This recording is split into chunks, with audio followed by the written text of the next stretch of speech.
o caso. Não, assim, ó, a cirurgia do diabetes, ela ainda é controversa. A gente sabe que realmente os pacientes com obesidade que fizeram a cirurgia, eles têm uma cura em torno de 95% de cura do diabetes, ou pelo menos uma grande melhora, né? E junto com outras doenças, como hipertensão, colesterol, são os pacientes que têm síndrome metabólica, né? Está sendo estudado, pesquisado, indicação de cirurgia diabética para pacientes com índice entre 30 e 35, ou seja, obesidade grau 1. Então, mas isso só em centros de pesquisa, com autorização dos comitês de ética e pesquisa, né, de acordo com os programas do governo, do MEC, todas essas coisas. Então, abaixo de 30 também está sendo feito um estudo, né, que são pacientes com sobrepeso, né, entre 25 e 30. E abaixo de 25 a coisa é muito mais restrita, né?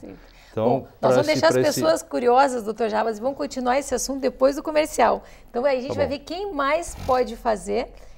Você não saia daí que a gente já está voltando.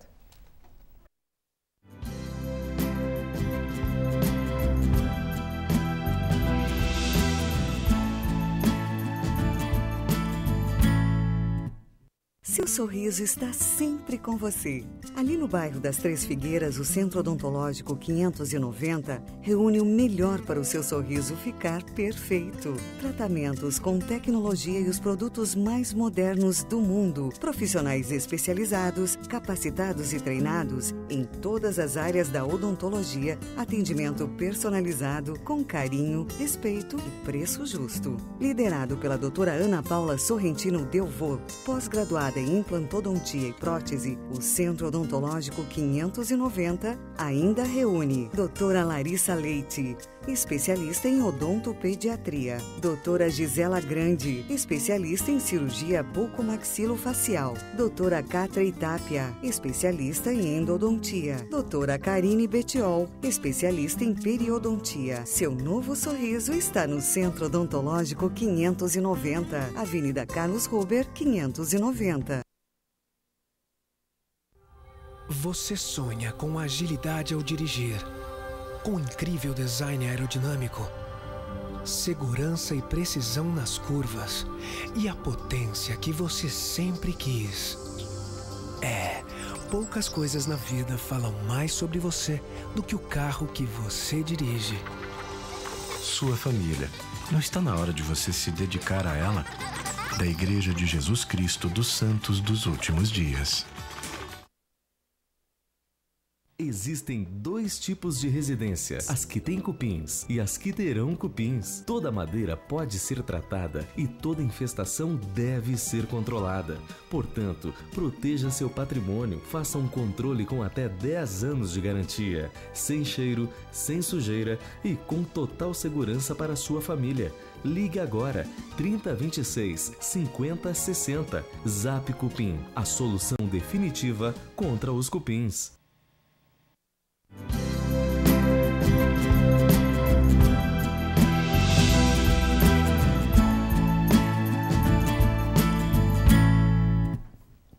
Olha, você que está nos acessando agora, hoje nós estamos falando com o Dr. Jarbas, com a doutora Maria Isabel, sobre obesidade e tratamento da obesidade. E a gente tinha meio que parado, Jarbas, quando tu ia começar a mostrar alguns slides do que vocês fazem lá no centro de tratamento, né? Acho que a gente já pode sim, passar para isso. Não tem problema. Isso aqui é um trabalho nosso, que a gente faz a apresentação, como eu já disse, mensal, palestra aberta, gratuita, né? E agora nós estamos com uma campanha junto ao Hospital Materno Infantil Presidente Vargas, onde nós estamos recolhendo roupas. Não precisa ser de pacientes operados, mas de qualquer paciente, qualquer pessoa da família que quiser nos ajudar com essa campanha, que nós estamos repassando para o Hospital Presidente Vargas, porque tem muitas pessoas carentes, né? Gestantes carentes, famílias carentes. Então, nós estamos com essa campanha, ela está no nosso site também. Então, a gente quer ajudar muito legal, porque o obeso realmente troca todo o armário, né? Sobra todas as roupas. Felizmente, a gente perde tanto peso. Eu sobra perdi bastante 30 quilos. também. Nossa, é maravilhoso. A gente troca tudo, tem até o prazer de trocar as roupas. Uma roupa dá para vestir 2 ou 3, né? É mais ou menos isso. Não, ou as gestantes, né? Então, nós temos lá no Prime, do Shopping Praia de Belas, ali no prédio, nós temos uma caixa que nos dias das palestras ela está ali para as pessoas depositar.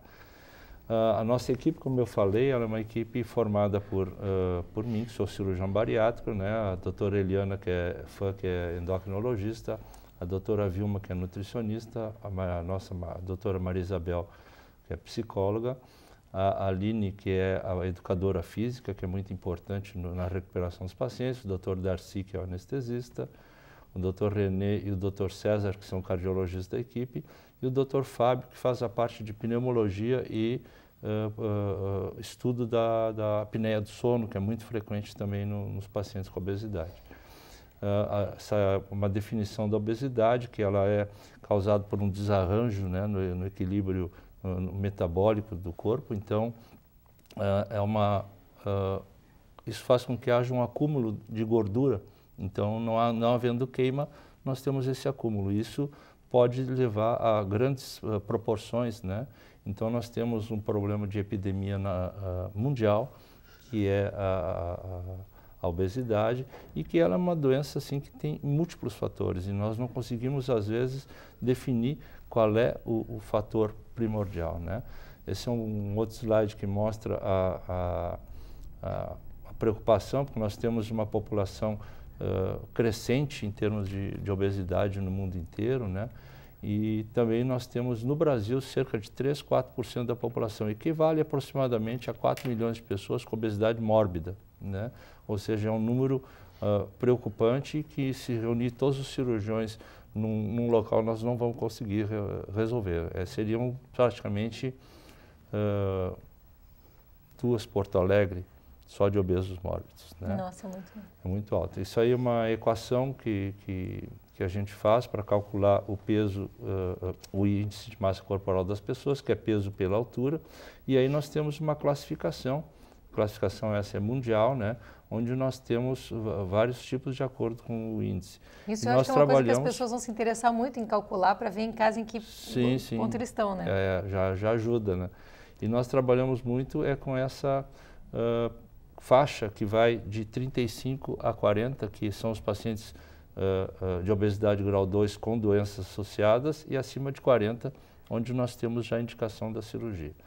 As causas, como eu disse, são múltiplas, né? Endócrinas, metabólicas, psicológicas, comportamentais, né? Sociais, né?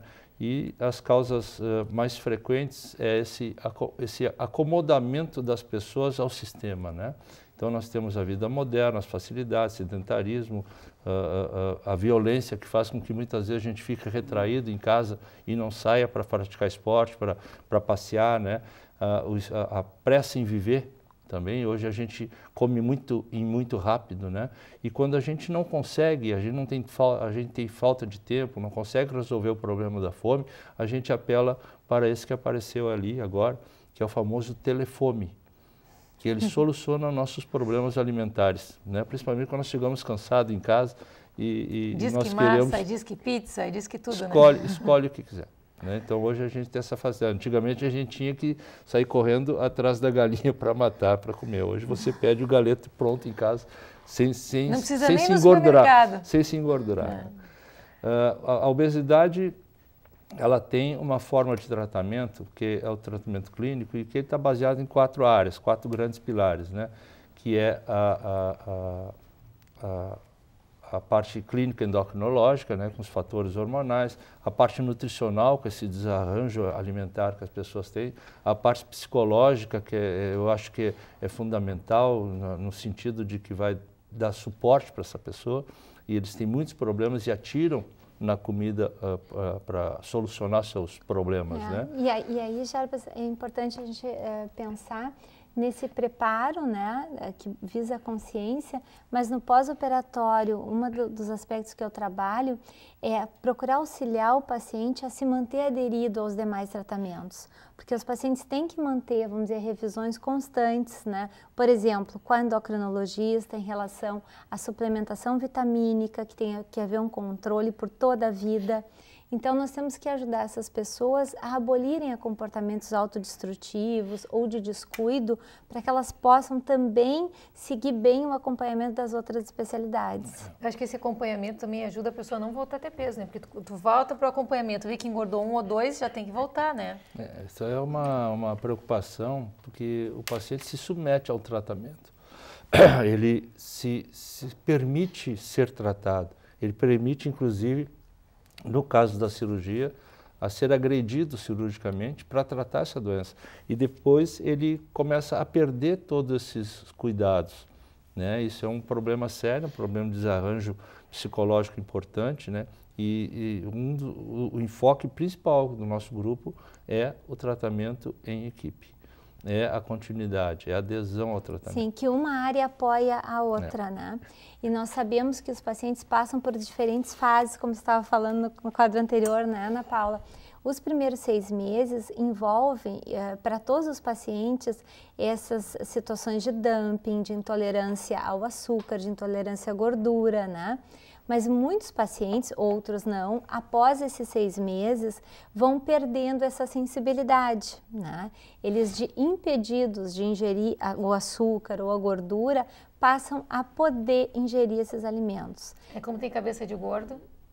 Aí nós temos os riscos a longo prazo. Claro que cada paciente é uma individualidade, né? Nós temos reações diferentes, mas isso a gente tem que acompanhar nas diferentes etapas. É muito frequente a família toda ser obesa? Muito frequente. Porque isso dificulta existe uma mais, parte né? genética significativa. Eu não sei se é só genética, não sei se é uma questão de hábito também, né? Por exemplo, a nossa família se reúne em volta da mesa para bater papo. Então a gente fica batendo papo e comendo. Então eu acho que é uma tendência, daí de toda a família ser mais gordinha, né? Uma acomodação do sistema, um costume, né? A nossa população tem muito a ver com a parte de família, nossa colonização italiana, alemã, espanhola, tudo favorecendo as comidas, né, muito boas. E o nosso friozinho aqui também, né, que apetece a comida, né? E a reunião familiar é a mesa, né, onde o pessoal se encontra, porque só tem aquele tempo ali. Sim, né? E comportamentos muito identificatórios os pacientes relatam em psicoterapia. Lembranças de infância, do tipo assim, tinha que terminar o prato. Isso são hábitos de algumas famílias. Não pode levar... É pecado jogar comida fora. Coisas desse tipo. E os pacientes começam a botar isso para fora e é muito interessante, porque na medida que eles trazem essas lembranças da relação com a comida desde a infância, da forma com que a família, não de forma intencional, mas por uma cultura familiar, acabava induzindo, né, uma obesidade. Então, os pacientes acabam tomando consciência, né? Tinha uma paciente há pouco tempo que me relatava, as crianças da casa parecem que eram quase que um lixo, porque elas tinham a obrigação de comer tudo, porque não podia botar a comida fora. Então, as pessoas falam sobre isso até, vou dizer, a expressão emocional, né? De mágoa. Então, muitas vezes a gente tem que examinar. E esses sentimentos não são equânimes, não são iguais em todos os pacientes. Mas é um alerta até para as mães, né? Esse negócio de não bota comida fora, comer até o fim. A pessoa tem que comer, não tem fome, né, Maria Isabel? Acabou a fome, pô. Guarda então o prato, se não quer jogar fora, guarda o prato para comer depois, hoje tem a compensação, né? Se a criança não quer comer, a mãe pega e diz assim, mas o que tu quer comer, meu filho? Aí diz assim, eu não vou falar o nome da empresa, por questões óbvias, né? Mas eu quero um sanduíche. Eu quero um fast food, né? Vamos dizer assim. E ganha. Só que o fast food ele é feito para em 2 horas você ter fome de novo. É um problema. Eu que tenho experiência e formação em infância, né? Uma das minhas primeiras especializações foi em psicoterapia da infância e adolescência. Então, hoje, atendo também situações, então muitas vezes a gente tem que trabalhar os pais, porque a questão alimentar é mais uma questão que envolve limites, que envolve orientação, que envolve consciência, né? Isso tem que ser trabalhado realmente de forma preventiva. Quando a gente tem a oportunidade de trabalhar em prevenção, melhor ainda. Então, quando se traz uma criança para a psicoterapia, um adolescente, e se pode intervir, incluindo a família, inclusive as nutricionistas incluem, né, a família também, isso é muito interessante, né, que no caso de crianças e adolescentes, toda a família tem que participar do atendimento nutricional. E, enfim, então envolve importante, né, porque eu acho uma sujeira fazer isso com a criança, né, todo mundo pode comer, ela não, né. Não, mas é judiação, né? Aí vai chegar aqui na parte do IMC de obesidade, né? Então a gente trabalha também quando esses 4 pilares que eu falei, ele falha, né? Aí é que surge o tratamento cirúrgico como uma alternativa mais radical e mais eficaz de perda de peso, para poder ajudar essa pessoa a trabalhar. Esse é um slide que eu gosto de colocar, porque é um sentimento próprio, né, que as pessoas têm em termos de se suportar com o seu excesso de peso, né? Então, chega um ponto em que o paciente já não tem mais esse grau de suportamento, né, necessário para continuar levando a sua vida adiante, né? Dentro dos tratamentos cirúrgicos, a gente tem o balão intragástrico, que ele é um coadjuvante no tratamento clínico, ou seja, o paciente vai colocar o balão, eu vou mostrar agora daqui a pouco como é que funciona, né? Mas ele tem que passar todo por um protocolo de equipe, né? Nós temos as coisas bem embasadas e isso aí são coisas instituídas e nenhum paciente escapa disso aí. E esse é um protocolo mínimo, né, Esse é o protocolo mínimo. Que depois pode ser renovável, né, ao longo do tempo. É que como o balão é uma terapia transitória, temporária, né? A gente sempre trabalha em torno de 8, 10 meses com balão, e se estimula que o paciente perca o peso mais rapidamente, né? Então, a gente aguarda que ele tenha o melhor resultado possível, né? Muitas vezes com o balão não precisa então fazer a cirurgia. Muitas vezes não precisa fazer a cirurgia. Ou muitas vezes é colocado o balão para auxiliar numa perda inicial e depois é feita a cirurgia, né? Esse é um filmezinho que nós mostramos que é sobre a colocação do balão, né? Ele é colocado por endoscopia com sedação profunda, né? E é inflado o balão com azul de metileno e água, né? Então, e depois ele é desconectado como um ventil de uma bola de futebol. Então ele ocupa um espaço dentro do corpo, do estômago, fazendo com que diminua a câmara gástrica receptora de alimento, né? Então a ideia é que o paciente tenha a saciedade. E depois ele é retirado por endoscopia, se perfura ele, se esvazia, se puxa ele de maneira ambulatorial. É um procedimento relativamente seguro,